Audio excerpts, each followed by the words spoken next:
ภูมิพลสวัสดิ์ประธานศูนย์กิจการประสิทธิจำแพงสารเขตพร้อมคณะที่นับถือ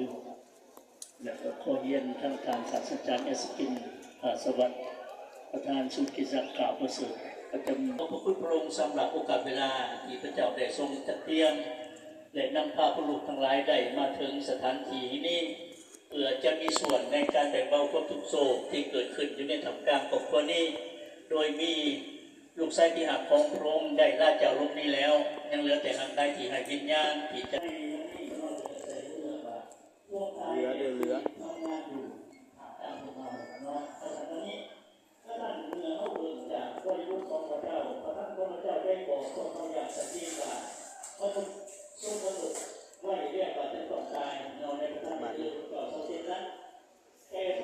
อย่างนั้นมนุษย์ก็ต้องเผชิญกับความตายอยู่ตลอดเวลา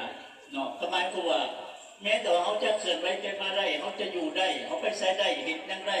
แต่ว่าความตายมันอยู่ข้างในเขาอยู่แล้วพี่น้อง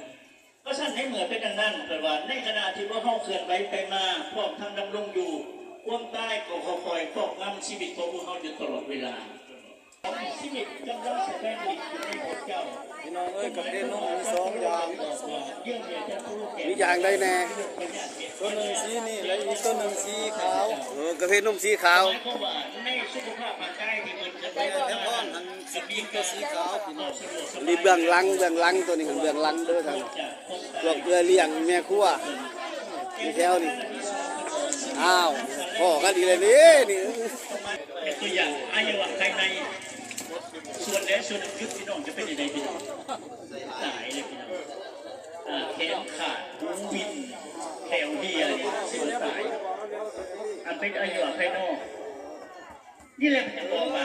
ดังนั้นดวงใจของร่างกายเราจะขอยุติการทำหน้าที่ถ้าสัตว์ได้เหมือนเป็นดังนั้นควบตายเนาะก็จะเกิดขึ้นก็ท่านมันจะบอกว่าควบตายภายในกายสำหรับผู้ที่เสียก็ต้องเกิดขึ้นในปัจจุบันนี้เขาเห็นว่าอะไรคนก็เขามาเสียไปเจ้าของสิบตายในเหตุไทยภาคส่วนหนึ่งเขาบอกเข้าใจดีพี่น้องแต่ว่าเขายังมีอยู่กายจะต้องยืดขึ้นก็ท่านมันจะบอกว่า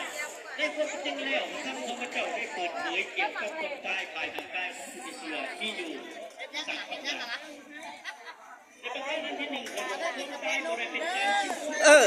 กระปากไงพี่แหละ